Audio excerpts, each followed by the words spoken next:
No, da se slišimo, dober dan, se zdaj molekno počas. Jaz sem začel z možgani, zaključil bom z možgani in sicer to začel pri meni mogoče delati bo. V človeškem telesu je več kot 100 milijard nevronov. To je več kot zvezd v naši galaksiji. Ampak kljub temu, ja, napačno mišljenje, da ljudje uporabljamo samo 10% možganov, uporabljamo 100% možganov.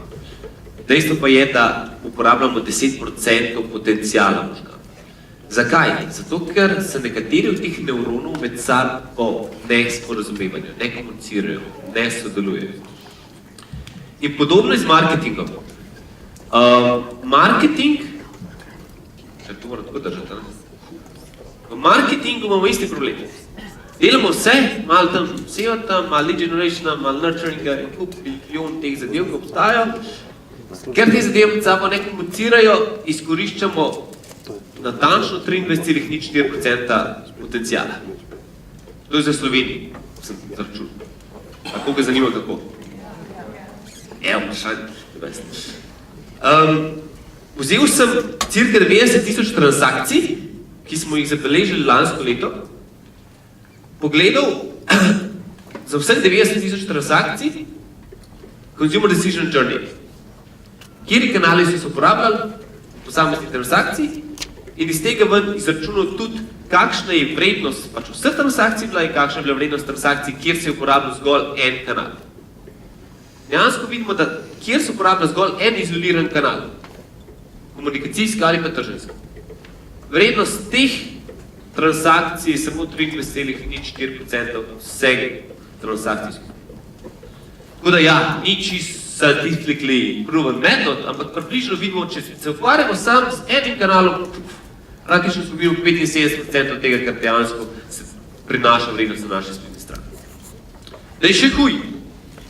V primeru, da kanali se uporabljajo v kombinaciji, se pravi več različnih kanalov znotraj enega odločevalskega procesa, tak odločevalski proces v povprečju prinese 11,40% večjo dodano vrednost. Se pravi, večjo vrednost nakupa. Tisti, ki večkrat pridejo na spletno stran, skozi več različnih digitalnih kanalov, bojo tudi domač pojem več zapravo. In dejansko, kar se dogaja, je tole. Imamo 3 silose, ki jih ponavadi merimo. Merimo, kako dobivamo obisk na našo spletno stran skozi različne faze Consumer Decision Journey. Merimo, kako se obiskovalci na naši spletni strani obnašajo, kaj delajo, pa berijo vsebine, izpolnijo obrazce, zdavljajo del nekaj itd. In na tretji strani merimo, kakšni so outcome. Business outcome. Koliko smo zaslužili, kakšna je marža, kakšen je customer lifetime value in podobno. In kaj je napaka? Napaka je, da te stvari merimo popolnoma, ali pa spremljamo popolnoma ločeno. V resnici bi mogli delati nekaj tacga. Meriti bi mogli prehode med temi 3 krogi. Se pravi, kako se faza akvizicija povezuje, ali kako akvizicija vpliva na vedenje na naši spletni strani. Kako vedenje potrošnikov na naši spletni strani vpliva na business outcomes. Pritisneš pa čakaš.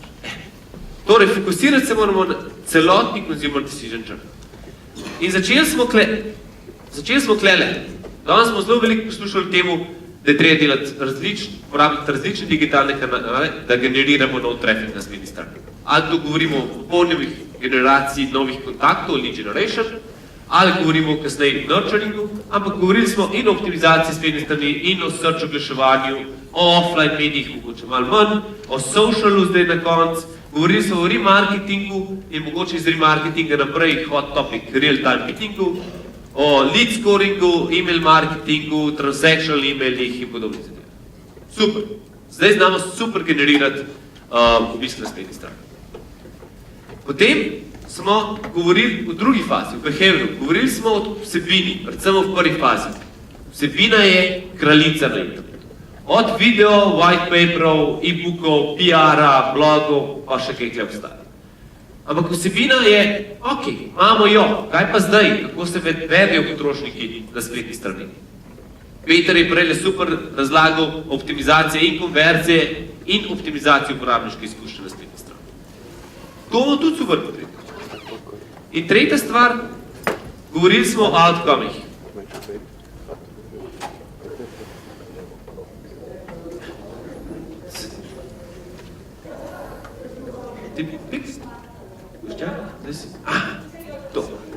Govorili smo malenkost o blagovnih znamkah in vplivu celega interneta na blagovne znamke. Govorili smo o vplivu ali pa o tem, kako vedenje potrošnikov vpliva na customer lifetime value, na churn in podobne zadeve. In malenkostno smo se dotaknili, premalo po moje, product management. Kaj, če imaš vse to super narediti, narejen pa imaš še krep produkt. Tudi s tem se moramo ukvarjati. Kako izboljšati kvaliteto produkta in podobne zadeve. To je pa to, kar smo zdaj zgovorili. Success pa 3 popolnoma ločene silose. Zdaj pa govorimo, kako iz 23,04% potencijala prijeti na 100% potencijala. Prva stvar, ki moramo narediti, je povezava teh 3 zadev.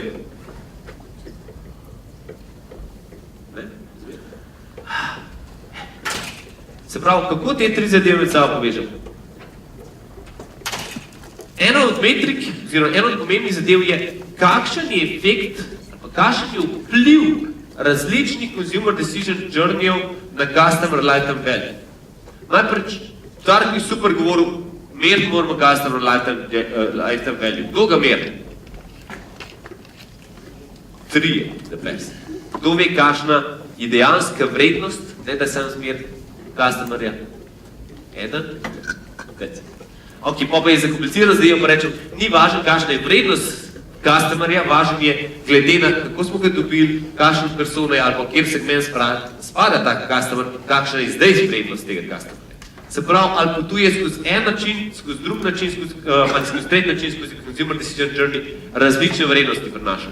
In moramo ugotoviti, ok, če dodamo tamle une 3 različne komunikacijske kanale noter v customer decision journey, to pomeni, da bo šel iz 2 jurja na 3 jurje evrov. Mogoče pa to kar malo povem. Drugo, definirati moramo zelo jasno mikro in makro konverzije čez cel customer consumer decision journey.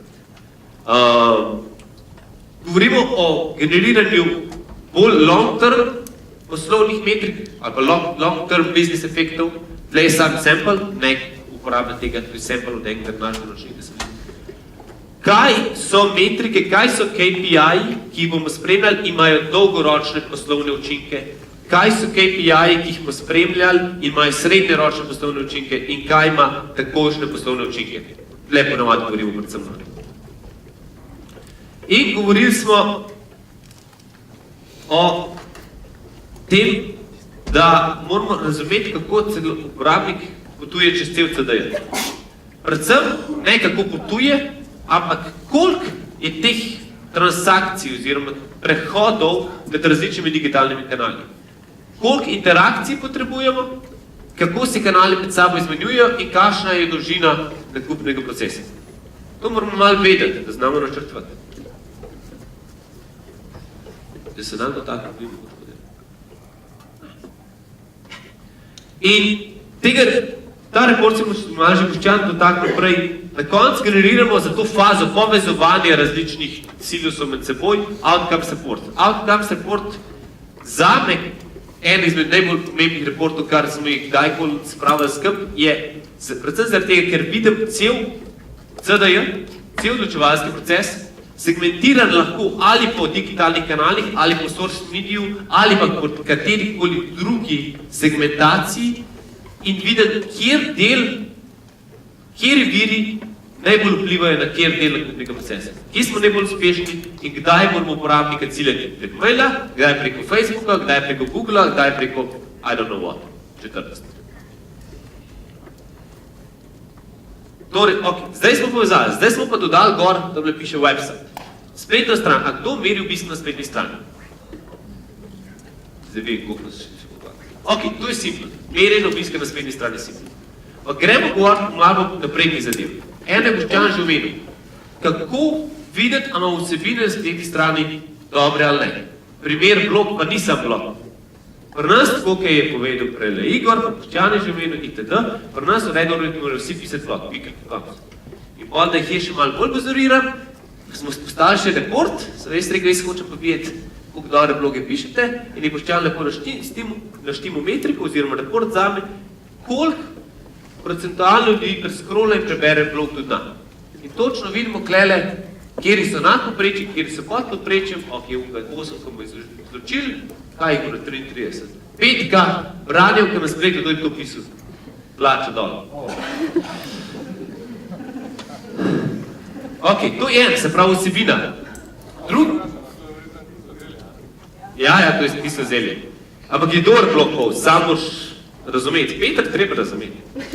Drugo so enhanced e-commerce. Ne vam ponavljam, kar je Boštjan že povedal, ampak tle gre za napredno analiziranje ali pa spremljanje vedenja potrošnikov na naših spletnih straneh. In tretje, pa šlo nazaj pišeš. A to ti predstavljaš? Ja, to pa reči. Tretje, če se ukvarjamo pomembno mogoče predvsem za e-commerce, kako optimiziraš marketing, online marketing pri e-commerce. Imaš podatek, koliko si prodajal, se pravi vrednost nakupa, pa imaš koliko te stali. In izračunaš ven, kakšna je razlika, kakšna je marža. No, mi smo integrirali pri parih primerih še cost of goods sold, se pravi nabavno ceno in ne optimiziramo več na maržo. Ok, če je 100 evrov bil nakup vreden, moramo prodati saj za 99, da smo 1 evro zaslužili. Ni res. Marža je čist nekaj drugega, trgovci mogo izdelati še kupiti. In če ta podatek ne odspelaš v analitiko, imaš en full močan insight, ki ti omogoča popolno drugačno optimizacijo oglaševanja. Ok, dodamo še mobile, to bo mobile app. Skoraj noben, ampak mobile appi so, 40. Ampak mobile appi so saj v tujini full razviti. Tipična napaka, ker jo delamo, vsi, ti imaš analitiko postavljeno za spletno stran, pa vse, ki smo zdaj super advanced naredili, pa mobile app ločen. Ni to isti user, isti človek, ki prihaja med mobilno aplikacijo pa spletno stranjo. Po možnosti imaš še newsletter si vam poslal, ki rečeš, downloadajte naš novo mobilno aplikacijo in ker nimaš te dve zadev med sabo povezanih, pojma nimaš, a so jo, a jo niso, pa a so jo polkrat tudi začeli uporabljati oziroma nadaljevali z uporabljati.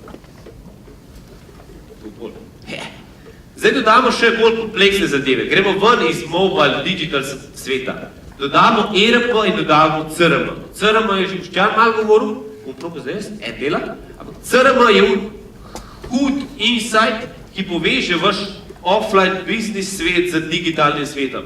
Jaz kar naenkrat ne segmentiram več uporabnikov zgolj na podlagi inbound kanalov ali pa zgolj na podlagi vedenja. Jaz se lahko segmentiram na podlagi popolnoma drugih podatkov, ki imamo v CRM-ju. Ali pa če govorimo o povezavi s ERP-jem, zakaj? V večini panog, z izjemo travel, se večina nakupov zgodi v offline svetu. In v vseh teh panogah se večina online, večino raziskovanja pa nakupnih odločitev spremlja online. Se pravi, vsi raziskujemo na spletu, beremo blog posti, vse, kar smo zdaj napisali, kupimo pa v offline. In če jaz tega ne znam povezati, internet ide na dela. A je daj že kdo prodal avto preko interneta? No. A ne rabim. Veš, tudi rabim ga lahko. Ne moreš ga prodati, sorry, ga lahko. Transakcije se izveda preko spleta. Ajde. Mogoče, ne, 3 padalci. Ampak še zmer, najprej na televiziji vsi avtomobilisti oglašujejo, pa vsi na internetu oglašujejo, pa vsi gremo na auto.net, pa imamo glas gor, pa še zmer pol transakcij se zgodi preko klica ali pa v salonu, pa še zmer verjamem, že internet deluje, ne? Čeprav nimaš direktne povezave. No, če integriraš ERP v analitiko, spletno analitiko, dejansko jaz lahko merim zdaj transakcije direktno.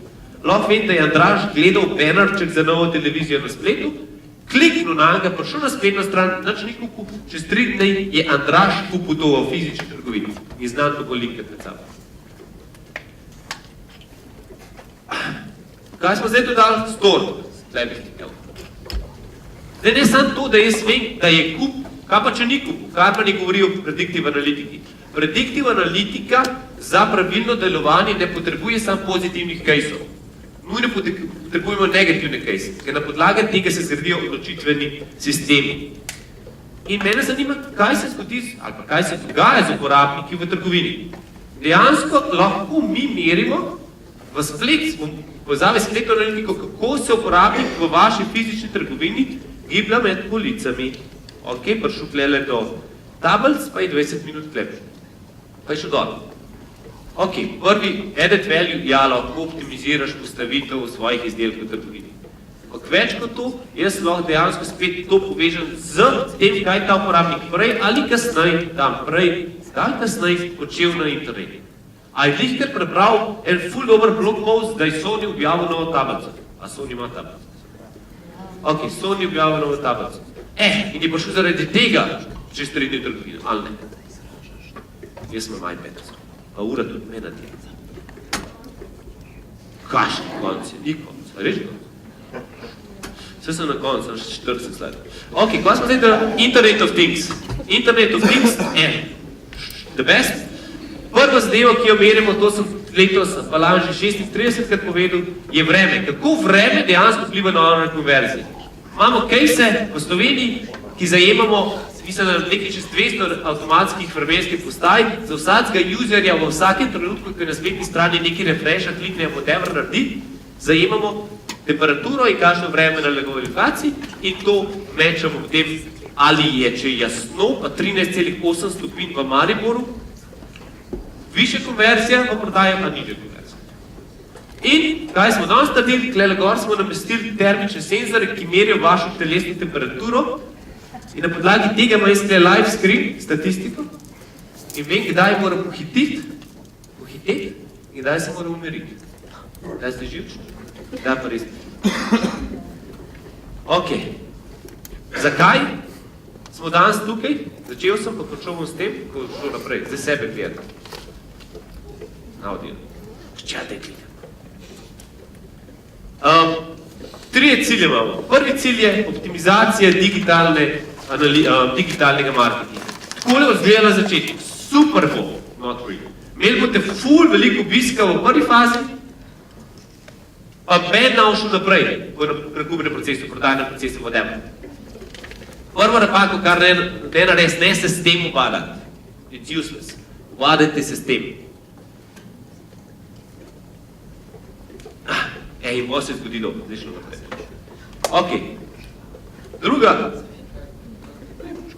Nazaj. Ne naprej. Dobro, to dela. Druga zadeva je napredni segmenti, so bili, ne? Ja, so bili. Zdaj, ker imam jaz kup podatkov, ne samo vedenje potrošnikov na splošno na spletni strani, ampak kup dodatnih podatkov lahko segmentiram in delam napredne segmente. In vem točno, če sem uporabniku pokazal specifični oglas A, se konverzija ali pa možnost nakupa podvojila. Ali pa primer drugega, vidimo, kako digitalni kanali vplivajo na konverzijo. Če je prišel preko Facebooka 1,58, če je prišel preko Google skoraj 2, če je prišel preko Facebooka in še Google je skoraj 2,5, če je prišel preko Facebooka pa pol najdi.si 2,81. Ok, dober, bad case, ampak you get the point. In tretja, ja, vse po moje, samo hočete povedati o hitnika. Tretja zadeva, ker imam te segmente, lahko jaz načrtno začnem določene elemente CDJ-ja urivati od uporabnikov zaradi marketinga, zato ker vem, da če jaz temu le pokažem to zeleno zadevo, ali je to glas, ali je to landing page, ali je to posamezen digitalni kanal, se bo moja konverzija dvigala za 31%. Ok? Se pravi, tretja zadeva je predictive analytics, o temu nam veliko povedal, ker se je že Karmen dotaknila in jaz sem prepozal. Ok, danes smo tukaj bili zaradi dveh zadev, zato da smo človeški, da drugič pa da se nekaj naučimo. In mi smo vsi tako, težko nam je, no? Prvič, najprej moramo živeti v sedanjosti. Hkrati moramo pokvarjati se še z prihodnostjo. In sedanjost je dinamična, skozi se spreminja, 24/7 je, nima 8-urnega dnevnega, pa konstantna je, nikamor ne šla. In je overwhelming za vse nas, po moje, ki se resno lotevamo tega. In danes smo rekli, da še vsak teden napiše nov blog post, oh my god. Hkrati se moramo pa mi, geniji, marketinški, klenotke zdimo ukvarjati še z prihodnostjo, ki je challenging, kaj se vse tam kaže malo naprej kar glava. Ampak zato, da bomo lažje, sem jaz to strnil še v naslednje 24 slajdov, tako da bomo zdihali. Evo, prvi slajd je 30. Be present. Key challenges for 2015. Več touchpointov je, stičnih točk, oddajkoli kaj prej med userjem in blagovno znamko. Uporabljamo še več različnih deviceov in posod morajo biti prisotni in uporabljate dejansko, začnite uporabljati trendce, sledite trendcem in reagirajte na njih. Ali veste, kaj trenutno najbolj učinkovito, ali pa kaj userji mislijo, da je najbolj učinkovito sredstvo za odstranjevanje rdečih madežev rdečega vina? Če ste v tem biznisu dosti better, sem kaj. Coconut oil, se pravi, kaj to? Kokosovo olje. Pojma ne bi imel, ampak sem pogooglil, pa kaj si z tega. Dejansko, če si v tem biznisu in ne spremljaš, kaj userji kucajo not v Google in pijo red wine, coconut oil, ok, si mrtv. Drugo, vsebina. Blagovne znamke postajajo, upam, da skozi bolj curatorji v slovenščini, narekovalci, pripovedovalci zgodb. Ko sem začel danes zjutraj, bistvo je, da smo nehali pripovedovati zgodbe, zdaj moramo spet začeti. Močna, bogata vsebina, ki dejansko podpira ali pa gradi en super doživetje, super experience za našega uporabnika. In zadnji slajd, ste mislili, da omejni. Use insights. Pač ja, jaz sem zelo geeky, data-driven človek, temu vse merite in nikle ne verno. Merite, kakšen imajo vaše dejanje dejanski impact na to, kaj se dogaja. Uporabljajte in zbirajte podatkov o vaših uporabnikih, kupcih. Testirajte, tukaj Peter rekel, in se z tega učite. Optimizirajte na podlagi tega, kar ste ugotovili. Personalizacija uporabniške izkušnje, personalizacija nastopa, ena na ena targetiranje, email marketing, transactional email marketing, podobne zadeve. In polk je vse tega to rabimo avtomatizacije, marketing automation ali še močneje programmatic buying, kar se tiče advertising. Fokusirajte se na strategijo. Danes smo je po moje sam trikrat omenili, pa dvakrat jo je ena, pa zdaj se je 6. Strategijo rabite, ne morate vsega delati, ker nimate dosti časa, treba se odločiti. Postavite strategijo, kaj najprej, kaj kasneje. Prihaja real-time bidding. 3 minute nazaj sem jaz videl, da tam le eno roče, moratal se je avtomatično, tam le klimamo počegalka, to ni bidding, kako vse. Tako je real-time odzivi in na koncu še enkrat predictive analitika. To je full huge thing, ali porado full huge thing, dejansko, da jaz vem, kam se bojo trendi obrnili, kaj lahko pričakujem, da bo določen uporabnik naredil in kako ga lahko najboljše nagovorim. Ne potargetiran, pa polovim kot ribič, ampak kako bo najbolj omogočim super uporabniško izkušnjo. Zaključil bom z eno zmislijo, da nalovda. Vse to lahko uporabljamo ful negativno, dajmo jih postreljati vse naše ljudi, kupce, potrošnike ali uporabnike, ali pa vso to tehnologijo začnejo uporabljati za to, da našim uporabnikom, našim kupcem začnemo prinašati resno dodano vrednost. Ne zato, da jih bomo zato, da jih bomo pomagali, da sprejmejo božjo odločitev. 0-0, njih točno sem. Hvala.